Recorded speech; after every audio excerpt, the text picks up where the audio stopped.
The nurse called me at 9 at night. She whispered, "Mrs. Voss, don't take the pen your daughter-in-law brought you." I kept the old vial. Something is wrong with the numbers.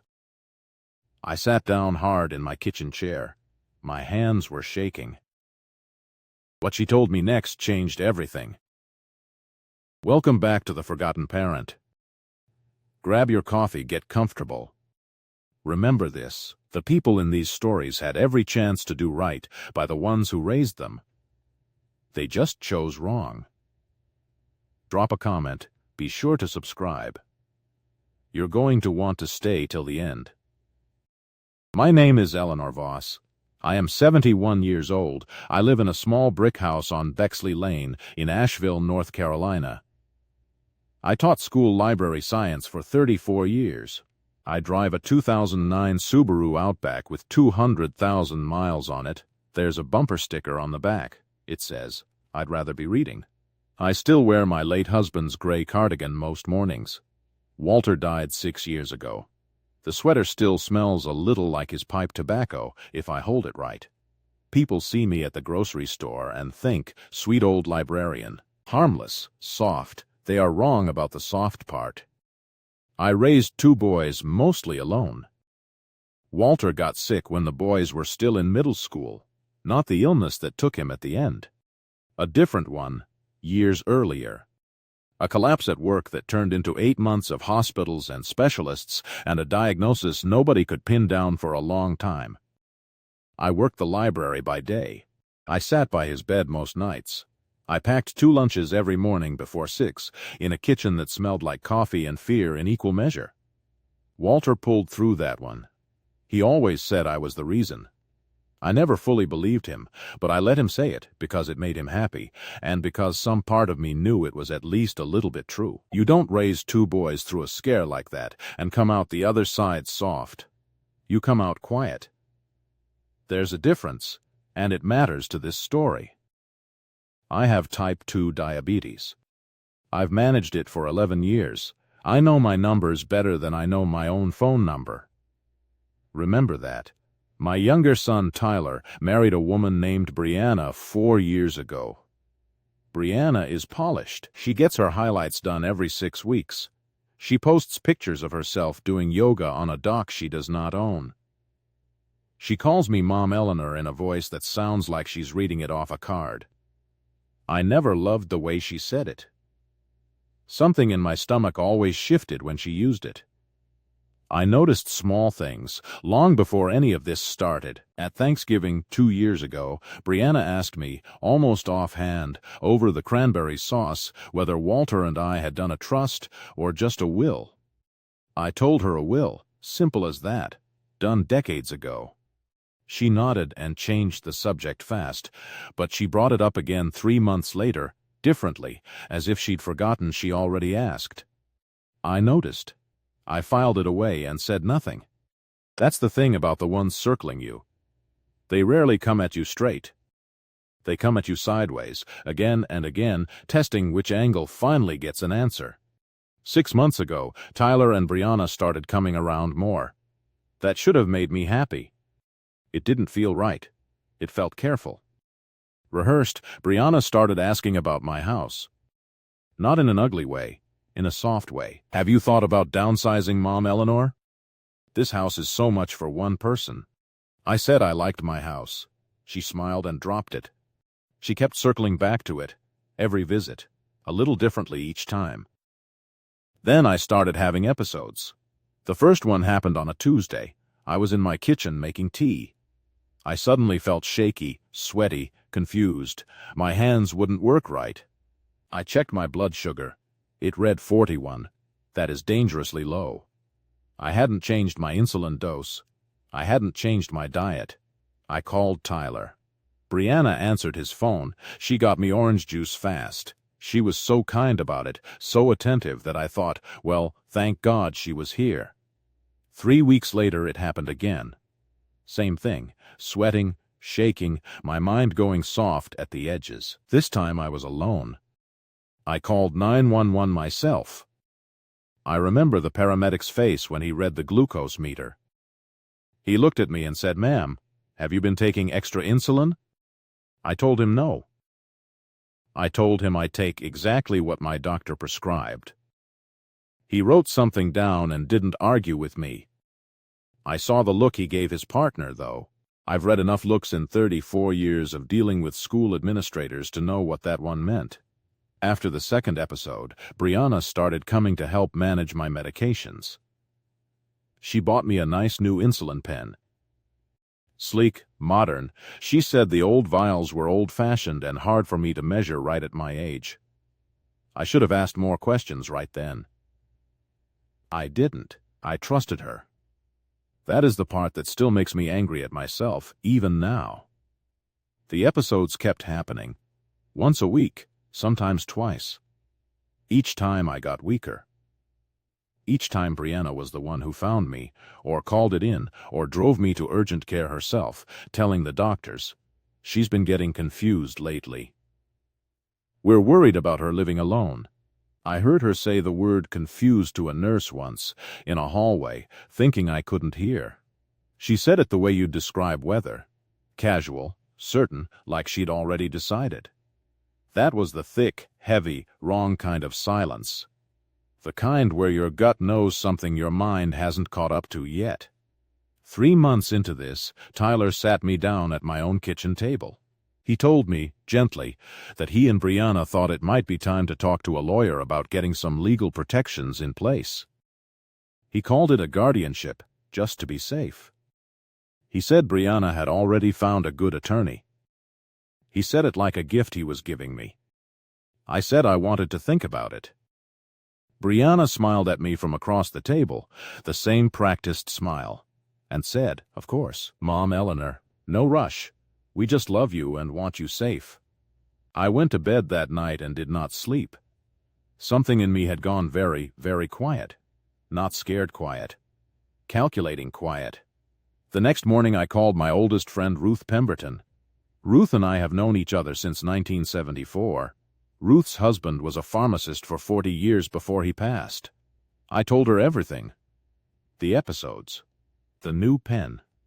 The word confused in the hallway. Ruth went silent on the phone for a long moment. Then she said, "Eleanor, I want you to bring me that pen. Today, don't use it again until I look at it."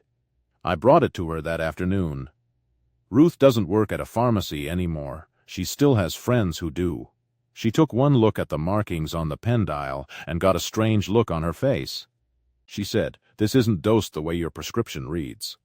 Someone adjusted the click stop. I didn't fully understand what that meant yet. I understood the look on her face. That was enough. Ruth also made me laugh that afternoon, for the first time in weeks, when she muttered under her breath that Brianna's yoga doc photos looked like a woman auditioning for a life she hasn't earned yet. I needed that laugh more than I let on. That's when the ER nurse called me. Her name was Denise Okafor. She'd been on shift during my second bad episode, the one where I called 911 myself. She told me she'd had a strange feeling about the case that night.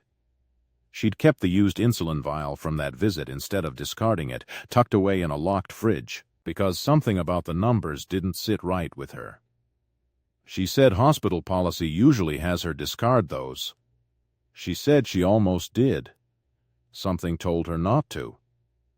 "Mrs. Voss," she said on the phone that night, "don't take the pen your daughter-in-law brought you. I kept the old vial from your ER visit. The concentration doesn't match what your prescription says it should be. I think somebody's been altering your dose." I sat down hard in my kitchen chair. My hands were shaking, and this time it had nothing to do with my blood sugar. I want you to understand something about calm. Calm is not the absence of fury. Calm is fury with somewhere useful to go. I did not call Tyler screaming. I did not confront Brianna at my kitchen table. I called Ruth back. Then I called Ruth's pharmacist friend, a man named Gerald, who'd known Walter for 20 years. Then, on Ruth's advice, I called an elder law attorney named Priscilla Odom. Her office was 2 towns over, far enough that Brianna wouldn't run into her at the grocery store. Priscilla Odom is not a woman who raises her voice. She doesn't need to. She listened to my whole story without interrupting once. When I finished, she said, "Eleanor, I need you to do exactly 3 things, in this order, and not deviate." I liked her immediately. The first thing, stop using the new pen entirely. Switch back to my old prescription, filled fresh, at a different pharmacy than the one Brianna had been picking up from. The second thing, get Nurse Okafor's saved vial formally logged into evidence with a witnessed chain of custody before anyone could claim it had been tampered with or misplaced. The third thing, say nothing to Tyler or Brianna about any of this. Let the guardianship conversation keep moving forward exactly as they wanted it to. Let them think I was still confused. Let them think I was scared and compliant. If you've made it this far, do us one quick favor. Subscribe. A lot of people watch without ever doing it, but it costs you nothing and means everything to us. Thank you genuinely.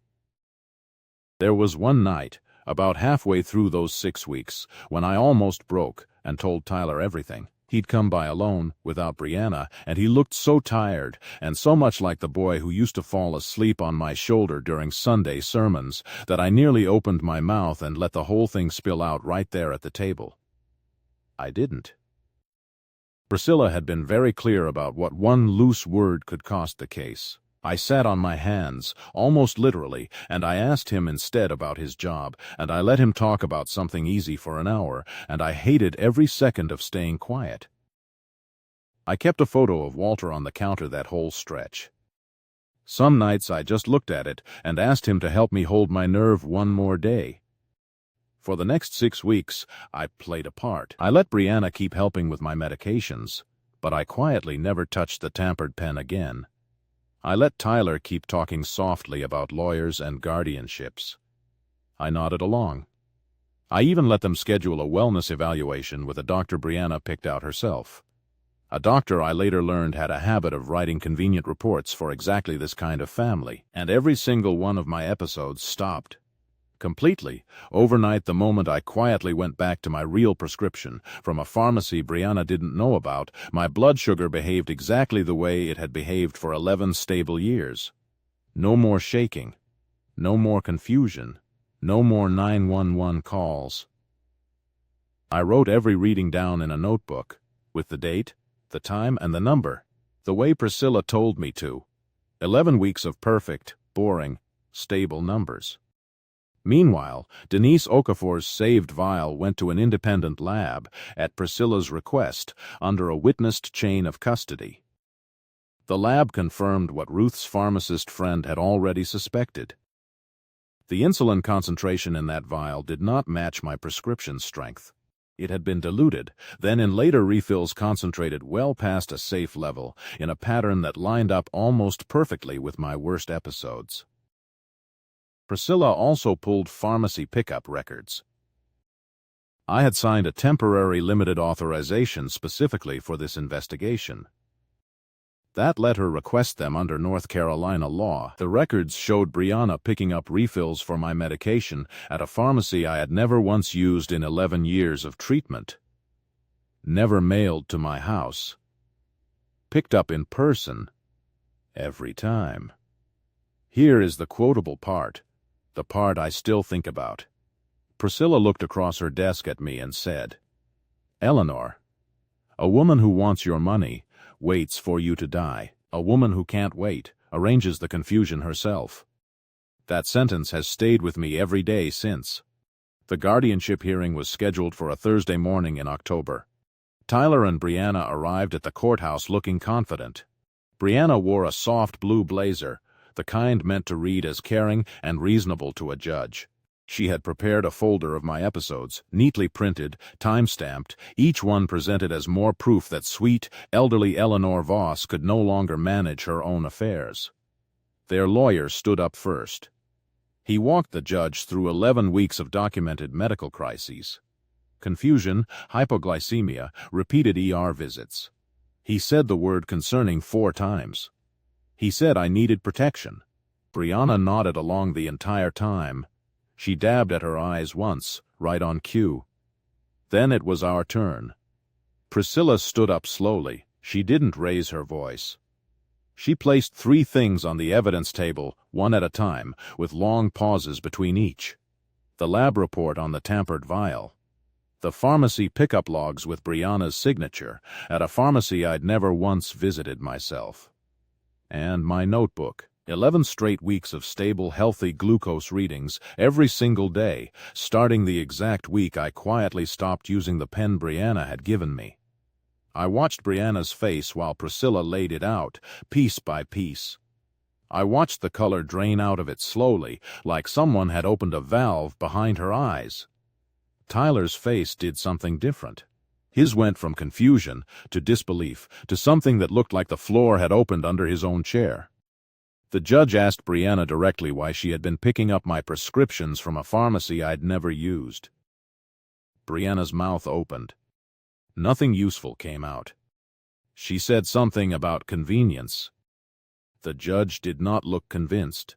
Judges rarely are, when the convenience only ever runs in one direction, toward one very specific outcome. I want to be clear about something, because this matters. What Brianna did was not a snub. It was not simple greed, the kind you forgive with time and distance. Deliberately altering a diabetic woman's medication is dangerous. It can kill someone. It very nearly did. Twice. In an ER, I had to be rushed to myself. This was not a moment for quiet mercy. This was a moment for consequences with teeth. The judge denied the guardianship petition on the spot. The evidence pointed toward something far more serious than a family dispute. So the court referred the whole matter to the district attorney's office for criminal investigation into elder endangerment and medication tampering. 2 detectives came to my house 11 days later. They were polite. They were thorough. They asked to see my notebook and Ruth's and Nurse Okafor's original chain of custody paperwork. Everything matched. Brianna was formally charged 3 weeks after that. Felony elder abuse. By medication tampering. Her case is still moving through the courts as I record this. The evidence against her is, in her own attorney's words, significant. I don't know yet what a jury will decide. I know a judge already looked at what she did to me and called it dangerous enough to hand to the state. That is not nothing. That is not mercy withheld out of spite. That is proportion. Tyler did not go down with her. I want you to know that. It matters to me. Tyler sat in his car in my driveway for a long time, the night of the hearing. Eventually, he came inside. He sat at my kitchen table, the same table where they'd first mentioned guardianship so gently, and he put his face in his hands. He cried like I hadn't seen him cry since he was 9 years old, and broke his arm falling off the porch railing. He told me he never knew. I believe him. I have watched that boy's face lie to me exactly twice in his whole life. This was not one of those 2 times. He filed for divorce from Brianna 19 days later. He has been in therapy since. He drives up from Charlotte most Sundays now. We sit on my back porch. He tells me about his week. Sometimes he just sits quietly with me while I water the roses Walter planted the spring before he died. Ruth still calls every Tuesday, usually with some new opinion about Brianna's yoga doc photos, which someone finally reported and got taken down. Denise Okafor, the ER nurse who trusted her own gut instead of hospital protocol that night, sent me a card 3 weeks later. I keep it in my kitchen drawer, next to Walter's reading glasses, which I never could bring myself to throw away either. Her card said, simply, "Trust your numbers, Mrs. Voss." I trusted mine. I wrote her back. We still exchange Christmas cards. People ask me sometimes if I'm angry at Brianna. I tell them the truth. I'm not angry anymore. I was, for a while, in a cold, quiet, useful way. Now I'm mostly just grateful. Grateful for a nurse who kept a vial she wasn't required to keep. Grateful for a friend whose late husband spent 40 years learning exactly what a diluted dose looks like on a pen dial.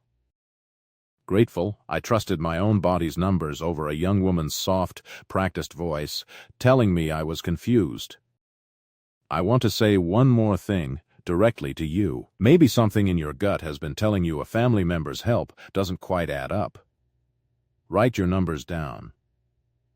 Keep your own records, in your own hand, even when someone else offers to manage it all for you.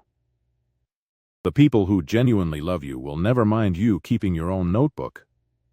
Only the ones with something to hide will ever ask you to stop. Some people mistake a grandmother's cardigan for weakness.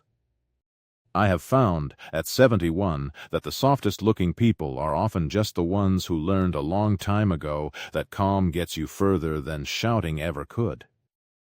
If you like this story, join our community by hitting that like button and subscribing for more real, raw, and family-centered stories. And as always, thank you for being part of this family.